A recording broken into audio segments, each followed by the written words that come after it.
Hi guys! Pumunta pala kami sa Pizza Didi. Tara, pasok tayo. Ang ganda ng ambience, color red. My favorite color. Hindi naman obvious, diba? Red na red. Yan yung mga foods nila.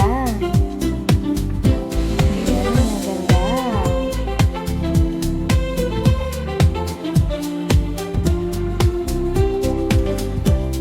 Wow!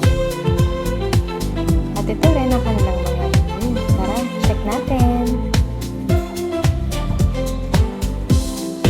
Ayan, may mga set sila.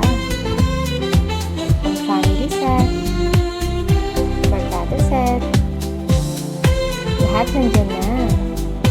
At in fairness, ang sasarap ng foods and super creamy ng pizza nila. Ayan, ang cute ng lababo, oh. Color red. Punta na kayo dito sa Pizza Didi.